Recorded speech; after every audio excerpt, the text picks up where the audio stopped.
I think one of the most underrated skills in life is learning how to romanticize it. And I don't even mean like living in denial or pretending that everything is perfect. I mean choosing to see your life as something worth savoring, something that is worth celebrating, even in its smallest details. Because the truth is, most of our lives are not going to be filled with this huge movie-like moments. We won't always be traveling to this breathtaking destination or living through an Instagram highlight reel. Most days are going to look pretty much ordinary. Waking up, commuting, working, studying, sleeping. After filming this video, I'll probably just go edit, maybe scroll through some, I don't know, Instagram reels or TikTok videos and go to bed. And just like that, the day might end just very ordinarily. So if you just wait for the big moments to feel alive, you might just spend your whole life pretty much asleep. But here's where romanticizing your life changes everything. Just imagine instead of rushing through your morning coffee, you just kind of sit with it.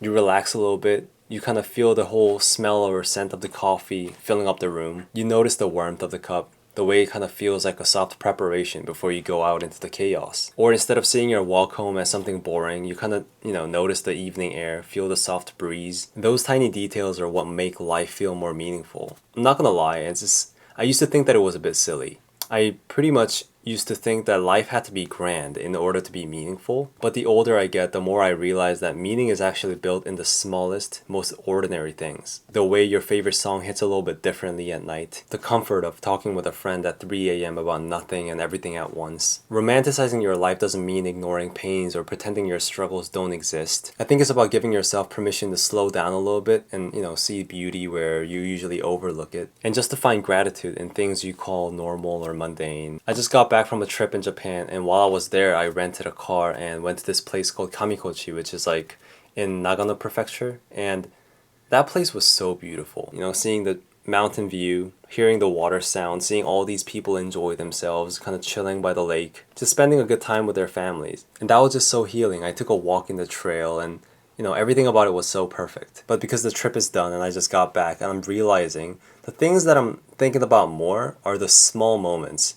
Like when I'm driving, seeing the mountain view, seeing the pretty colors of the skies and seeing the sunset, stopping by the rest area, buying some snacks, seeing the views. The whole journey just felt so surreal. I think it was a good break for me because I was kind of overwhelmed with everything that was going on around me, the trends changing, and I was just worried about my future and everything. So I needed something to just kind of distract me or just run away to. And Japan was the perfect place. I learned how to romanticize my life again. I started noticing all the small things that I took for granted, how there's so much more things out there in life than just kind of seeing trends and scrolling through social media. And when you think about it, little things are all we really have control over. The trends will change, the world will keep moving faster, the big moments will always come and go, but choosing to make your ordinary moments feel extraordinary, that's in your hands every day. It depends on how you see things or how you perceive. So maybe that's the shift we need. Stop waiting for the next big thing and, just realizing what's already happening around us. All those peaceful moments that you can have when you stop by the local cafe and,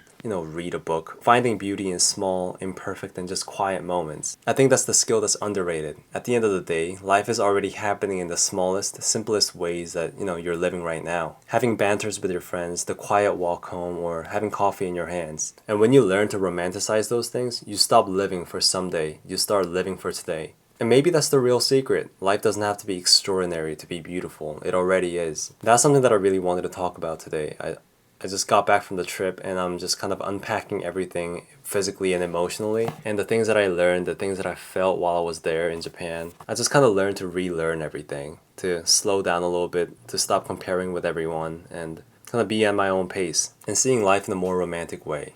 One of my favorite memories that I have there was I went to this firework festival and a lot of people came. People brought snacks, they brought beers, and they started enjoying things with their family or with their partner, with their friends, and it was just so beautiful. The whole 2 hours I was just kind of mesmerized by these fireworks, and even though it was loud because of the fireworks, I found so much peace in that moment because it helped me realize how much I was kind of missing out on. The things that I was just taking for granted, the things that I wasn't really grateful for, the things that I forgot about. It kind of reminded me of how beautiful life is and how beautiful small moments can be. So I know it's tough. I know everything is very overwhelming nowadays. Everything is so quick. But even in the chaos, I hope you find time to take a step back and see the beauty in the small moments. And yeah, that's all I really have to say. And I hope you guys are doing well wherever you are. And I'll see you guys next time. Peace.